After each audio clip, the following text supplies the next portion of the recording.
மேடையில் அமர்ந்திருக்கும் அனைவருக்கும், இங்கே வந்திருக்கும் எங்கள் குடும்பத்தின் சார்ந்த அனைவருக்கும் என் வணக்கத்தை முதலில் தெரிவித்துக் கொள்கிறேன். உறுப்பினர்கள் இங்க வந்திருக்கிறார்கள். இங்க வந்து ஃபேன்ஸோ வேடிக்கை பார்க்கிறவங்க இருந்தாலும் உறுப்பினர்கள் கையெழுத்து போட்டு இங்க வந்திருக்கிறாங்க. இது சரத்குமார் அணி அவர்களுக்கு கிடைத்த மிகப்பெரிய வெற்றி. இதுவரைக்கும் கெஞ்சி பார்த்துட்டேன், நல்லா பேசி பார்த்துட்டேன். எல்லாரும் வீட்டுக்கு போய் என்ன சண்டை போடுறீங்க, எதுக்கு என்னை பார்த்து ஓடுறாங்க எல்லாரும், எதுக்கு ஓடுறீங்கப்பா? நான் கார்த்திக் கிட்ட கேட்டேன், பா நீ எவ்வளோ நாள் ஓட போற என்னை பார்த்து? தா உன் வீட்டில் நான் உட்காந்துருக்கேன், வா பேசு அப்படின்னா இதை எங்கள் அப்பா கிட்ட பேசிட்டு வரேன்ட்டு போனவன் தான் இன்னும் வரல. விஷால் இங்கே அனைவரும் சொல்லிவிட்டார்கள். மறுபடியும் நான் விஷால் ரெட்டின்னு சொன்ன பிரச்சனை பண்ணாதீங்க. நான் ஜாதி பற்றி பேசலை. நீ சமீரா ரெட்டியை எப்படிப்பா கூப்பிடுவ? மன்மோகன் சிங்கை எப்படி கூப்பிடுவீங்க? மன்மோகன் சொல்ல, அவர் பிரதமர், முன்னாள் பிரதமர். நான் அந்த வகையில் அவர் அப்பா பேர் தான் சொன்னேன். நான் விஷால் ராதா நான் சொன்னேன். விஷால் ரெட்டி உங்க அப்பா பேரு ஜி.கே. ரெட்டிப்பா. நான் அதே மாதிரி கார்த்தி சிவகுமார் அப்படின்னு சொன்னேன். உங்க அப்பா பேர் மரியாதையா கூப்பிட்டதுக்கு உங்களுக்கு இவ்வளோ பிரச்சனையா? ஆனா அதுக்கு தகுந்த மாதிரி செல்வமணி அவர்களே ரொம்ப நன்றி, சேரன் அவர்களே ரொம்ப நன்றி, ப்ரொடியூசர் கவுன்சில் அவர்களுக்கும் ரொம்ப நன்றி. எல்லாம் வந்தவர்களை வாழ வைக்கும் தான், அதுக்காக தாராவாத்து கொடுக்க முடியாதுங்க.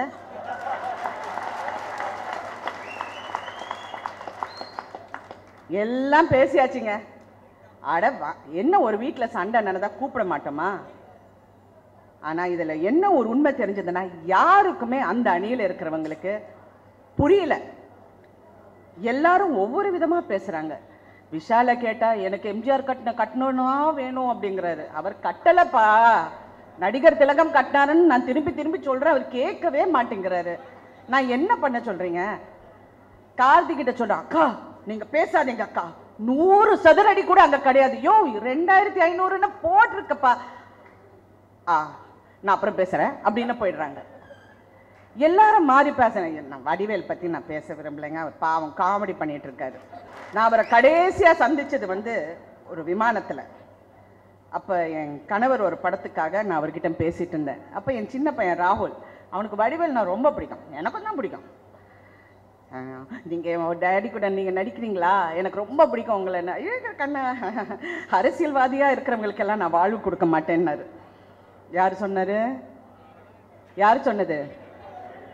அவர் நடிச்ச அந்த அரசியல்ல இருக்கிறவங்க கூட அவர் நடிக்க மாட்டார். ஏன்னா அவங்களுக்கு வாழ்வு வந்துடுமா? யாரு இன்னைக்கு எங்க இருக்காங்க, நீ எங்க இருக்க? என் ஆபீஸ் முன்னாடி ஒரு போஸ்டர் போட்டிருக்காங்க, காணவில்லைன்னு. நானும் அவசரமா என்னடா என் ஆபீஸ் முன்னாடி காண, வடிவேலோட போஸ்டர் போட்டிருந்தாங்க. ரொம்ப தமாஷா இருந்தது. ஆனா இதை தமாஷ் பண்ண வேண்டிய விஷயம் அல்ல. ஏன்னா நான் இந்த 2 மாசமா என் கணவரை நான் நேரடியாக நான் பார்க்கறனால சொல்றேன். அவர் படுற வேதனை இருக்க கொஞ்சம் நஞ்சம் கிடையாது. இன்னைக்கு உட்கார்ந்துட்டு ரொம்ப பெருமைப்படுறேங்க. இன்னைக்கு சரத்குமார்ங்கிற ஒரு நபரை பத்தி அவ்வளவு பேர் பேசிருக்காங்க. அவர் மேல நம்பிக்கை வைத்தவர்கள் அனைவரும் இங்க வந்திருக்காங்க. வர முடியாத நிறைய பேர் இருக்காங்க, படப்பிடிப்பில் இருக்காங்க. ஆனா போன் மூலமாக எனக்கு சொல்றாங்க, ஐயோ நாங்க சரத் சாருக்காக. நான் சொன்ன உண்மைக்காக வாங்க. நீங்க எனக்கு ஆதரவு எல்லாம் சொல்லாதீங்க, உண்மைக்காக வாங்க. நாங்க சரத் சாருக்காக வருவோம். நான் அதுக்காக நான் சிம்பு கிட்ட சொன்னேன், I salute you Simbu, hats off. தமிழண்டா,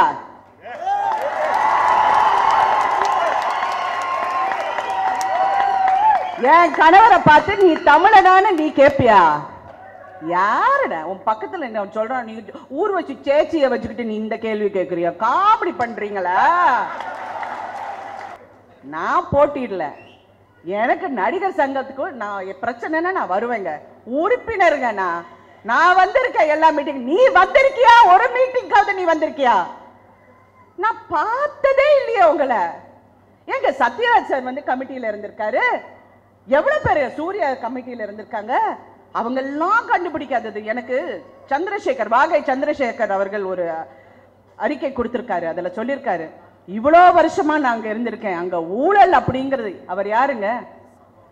அவரும் ஒரு கட்சி சார்பா இருந்தாரு. அப்புறம் அந்த கட்சியிலிருந்து அவங்க வெளியே வர சொன்னாங்க. அவர் வெளியே வந்துட்டாரு. அவர் இன்னைக்கும் உண்மைக்கு குரல் கொடுக்கிறாரு, நடிகனாக குரல் கொடுக்கிறாரு, நண்பனாக குரல் கொடுக்கிறாரு. எங்க இந்த முதுகெலும்பு அனைவருக்கும்? நான் கேட்டேனே, ஏங்க இந்த நடிகர்கள் எல்லாம் இப்படி இருக்கீங்க? எல்லாம் அப்படியே வீராப்பா, இங்க இருந்து கேமரா போகுது, மேல இருந்து வருது, அடியில இருந்து வருது, எல்லாம் வந்து நிக்கிறீங்க. நான் பார்த்து, நான் சினிமால இவ்வளவு வருஷம் இருக்கேங்க.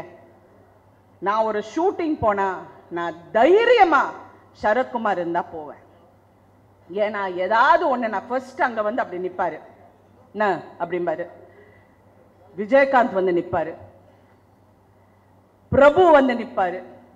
இந்த மாதிரி சில பேருங்க உண்மையிலே ஒரு பெண்களை வந்து அவமரியாதையா யாராவது பேசுறாங்கன்னா வந்தாங்க நின்று முதல்ல அங்க வந்து போ, இந்த மாதிரி எல்லாம் பேசக்கூடாதுன்னு தைரியமான இவங்களோட எல்லாம் நான் நடிச்சிருக்கேங்க. நான் அடிச்சு சொல்றேன். ஆனா சிம்புவை பார்த்தேன் உண்மையிலே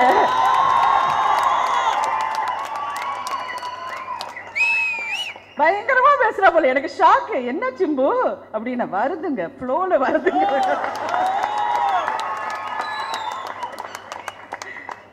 அதே மாதிரி என்ன வந்து இவ்வளோ நாள் சேரன் அவர்கள் ஐயோ என்னை உட்கார விடலைங்க. போன் பண்ணி இல்லக்கா என்னக்கா இப்படி இதெல்லாம் சரியில்லைக்கா. அதே மாதிரி ஐ வாண்ட் டு தேங்க் ரோஜா செல்வமணி அவர்களே. ரோஜா விட்ட அறிக்கை, ஒரு பெண், ஒரு அரசியலில் இருக்கும் பெண் உண்மையில நியாயத்துக்காக குரல் கொடுத்தது ரோஜா. நான் வந்து உங்களை வந்து எனக்கு சப்போர்ட் பண்ணு, என் கணவருக்கு ஓட்டு போடு நான் கேட்கல. நியாயத்துக்காக குரல் கொடுங்க. நியாயம் எங்க இருக்கிறதோ அந்த பக்கம் வந்து நீங்க பேசுங்க. அந்த காலத்துல ஒரு 2 நடிகர்கள் அடுத்து ஒரு பிரச்சனை இருந்துதான் 57ல. அப்ப கலைவாணர் அவர்கள் வந்து சொன்னாராம், எதுக்குப்பா சண்டை போடுறீங்க, சினிமாக்காரங்கனாலே நம்மளை பார்த்து திட்டுறாங்க, நீங்க இப்படி எல்லாம் பேசுற அசிங்கமா போயிட்டு அந்த பிரச்சனையை தீர்த்து விட்டாரு. அப்போ ஒரு நடிகர் அப்படி இருந்திருக்காரு. எங்கயா அங்க எங்க இருக்கீங்க இன்னைக்கு? அசிங்கமா இருக்கு. எது பேசினாலும் பிரஸ் மூலியமா பேசுறீங்களா? அதுவும் அது வந்து திருச்சி போடுறதுக்கு ஒரு 10 பேர் இருக்காங்க. இவர் இப்படி நடந்து வராரா, அது போட்டு எனக்கு அனுப்புறாங்க நோஸ் கட்டுன்னு. யாருக்கு நோஸ் கட்டு? அங்க வந்து ஒரு இறந்து போயிருக்காங்க மிகப்பெரிய நடிகை. இன்னொரு நடிகை அவங்க மாதிரி வருமா? ஆட்சி அவர்கள் போல ஒரு நடிகை வருவாங்களா? சொல்லுங்க, நீங்க வருவாங்களா? 11 மணிக்கு எங்களுக்கு போன் வந்தோட 11:30 மணிக்கு நாங்க 2 பேரும் அப்போலோ ஹாஸ்பிட்டலுக்கு போறோம். அவங்கள ஆம்புலன்ஸ்ல ஏத்திட்டு வீட்டுக்கு வரோம். வந்து 4:30 மணி வரைக்கும் அவர் எல்லா ஏற்பாடுகளும் பண்ணிட்டு, அவரும் விஜயகுமார் அண்ணனும் இருந்தாங்க. நாங்க அந்த வாசல்ல உட்கார்ந்துக்கிட்டு ரொம்ப சங்கடமா இருந்தது. அடுத்த நாள் காலையில நாங்க வரோம். மறுபடியும் வந்தா அந்த அணியில இருக்கிறவங்க அந்த இடத்துல உட்கார்ந்து வாக்கு சேகரிக்கிறாங்க. எனக்கு அசிங்கமாக இருந்தது. அங்க உட்கார்ந்து அப்படியே எனக்கு வேதனை தாங்கல. என்னடா எல்லாரும் உட்காந்துட்டு, எங்க உங்க நம்பர் கொடுங்க, நான் உங்களுக்கு போன் பண்ண, நீங்க எங்களுக்கு ஓட்டு போடுங்க. என்ன இது? மனோரமா ஆட்சி எவ்வளவு ஆர்டிஸ்ட் கூட நடிச்சிருக்காங்க, எவ்வளவு பேர் கூட எவ்வளவு ஒரு உன்னதமான உணர்வை வந்து அவங்க பகிர்ந்திருக்காங்க.